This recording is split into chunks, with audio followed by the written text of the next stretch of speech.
This video will show you how to replace a lower control arm on a Jeep Cherokee. It is located behind the front wheel. You want to raise and support your vehicle safely. You want to take out these 5 19mm bolts. They are not lug nuts.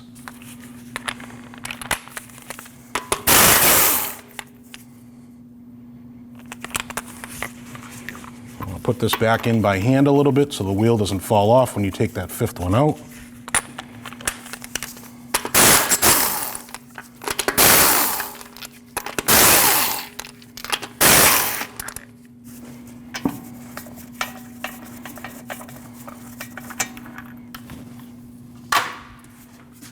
We're going to take off this lower ball joint nut. Once we take that lower ball joint nut off, we want to thread it back on a couple of threads. Get your lower ball joint tool, install it, tighten it up, and it did.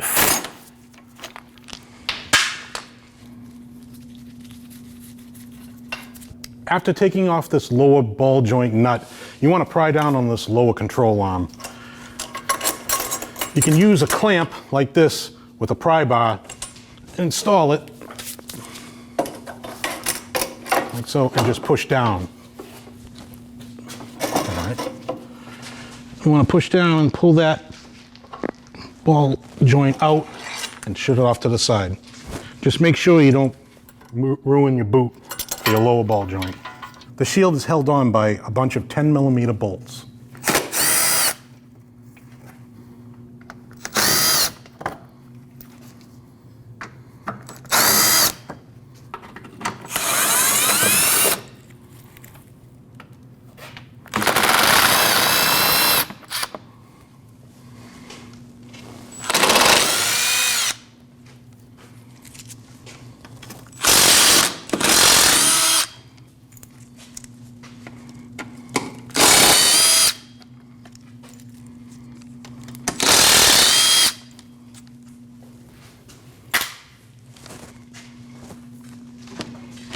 Now remove your shield. We're going to start off by taking these 4 18mm bolts out because you do have to remove this arm in order to get your lower control arm or one of your lower control arm bolts out.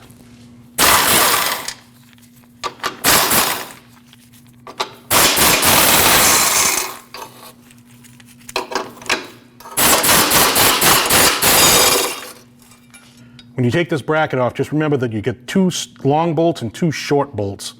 The long bolts go forward, short ones in the rear. On the tech tip, you want to slot one of these bolts back in because you will be taking bolts out of the front, just in case this bar decides to fall. This load brace has 3 15mm bolts in the front. 1, 2, and 3 up top.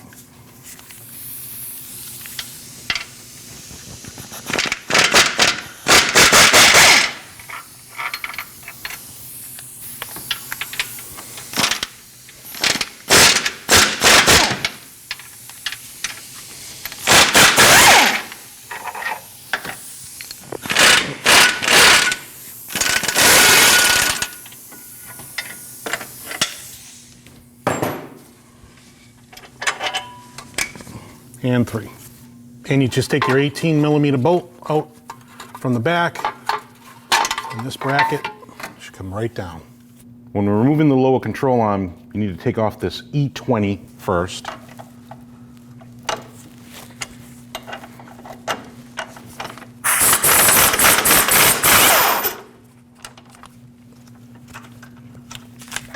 Just thread that back in a little bit, just in case it falls. In the rear, you have an E18, but you also have a nut on the top, and that is also an 18. So you might want to throw a wrench on the top of that. That way it doesn't spin when you turn.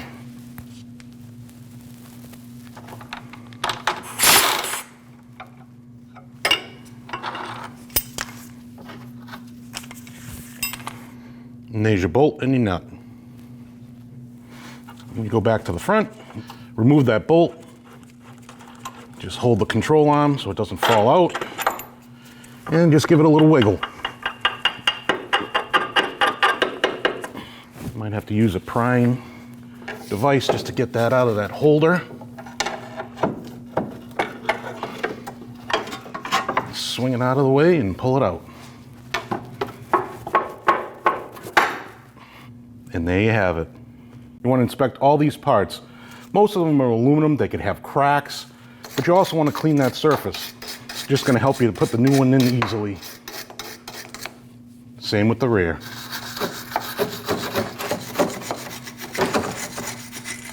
Take your front control arm.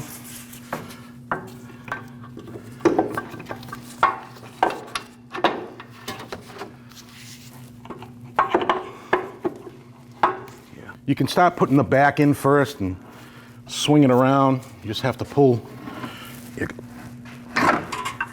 that out of the way, swing it in. Might have to tap it with a rubber mallet. Grab a rubber mallet and it'll help you out by just tapping it a little bit. It is a tight fit.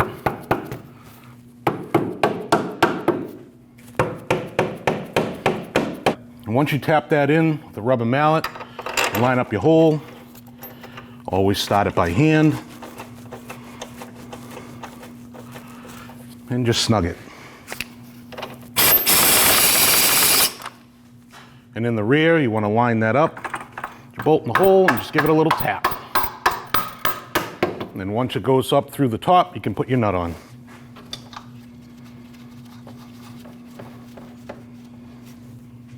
Before tightening or torquing, you want to get a jack, put it underneath, and get that at ride height or close to ride height before you torque or tighten either one of those bolts. You can tighten down that rear. Make sure you hold the nut on the top. And the torque on that is 55 foot-pounds plus 90 degrees.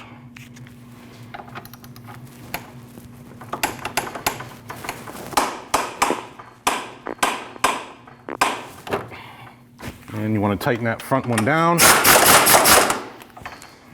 And the torque on that is 74 plus 135 degrees.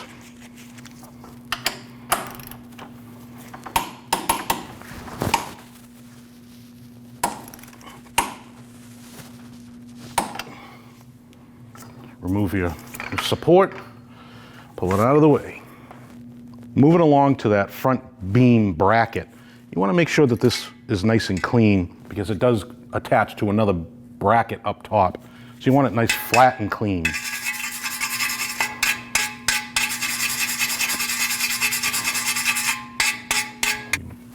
Put your front brace bracket up. You can start one of these bolts by hand, just so it holds it up there for you.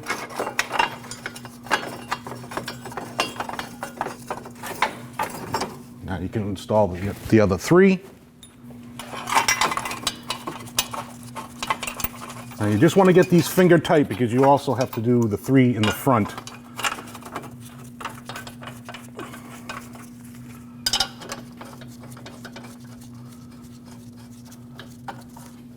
Take your three in the front. These are a little tough to get to. As they go in from the front, you can just start it by hand.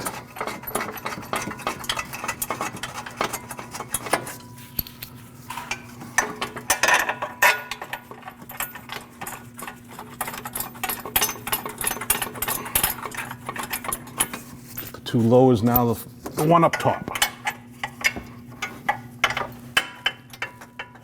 And that third one up top. Now that you have your brace up, you can tighten the four in the rear. Just snug. Remember, those are 18mm bolts.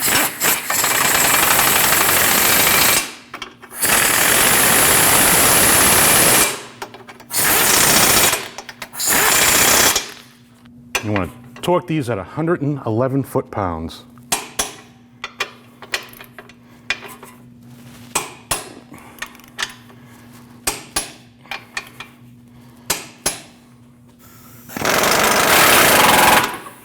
Get those nice and snug.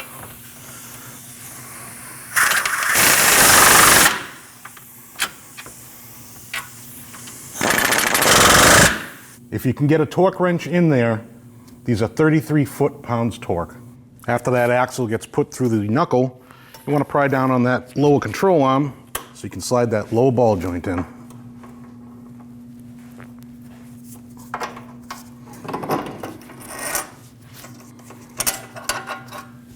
Put your nut on, lower ball joint, snug it up.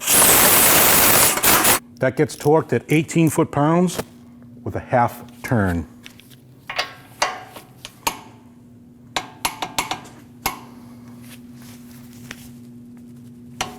Installing that lower splash shield, tuck it underneath the front bumper, make sure it's all the way under. Start these bolts so it doesn't fall.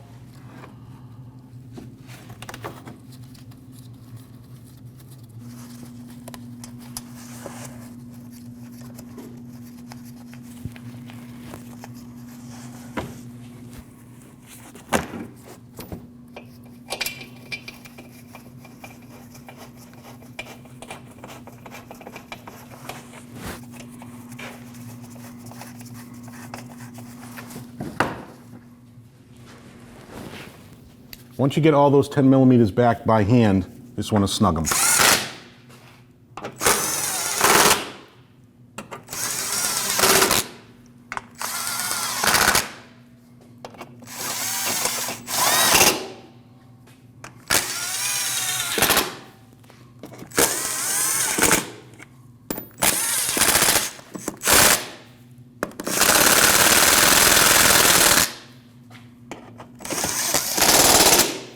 And for your reinstall, line up your holes, put these in by hand so you don't cross thread.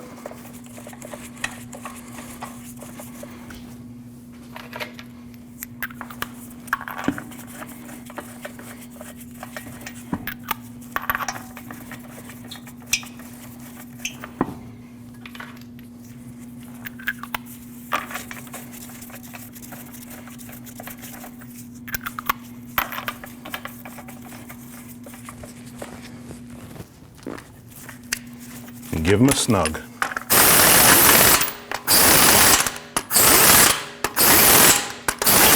Now that we have our wheels back on the ground, we're going to torque these at 100 foot-pounds in a crisscross manner.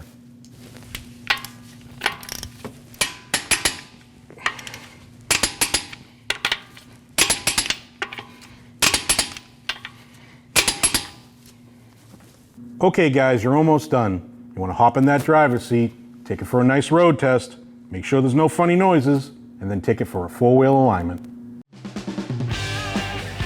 When only the best will do, demand TRQ. The only company that lets you view before you do. TRQ is committed to offering the highest quality aftermarket auto parts that are engineered for peace of mind. Thanks for using and viewing with TRQ.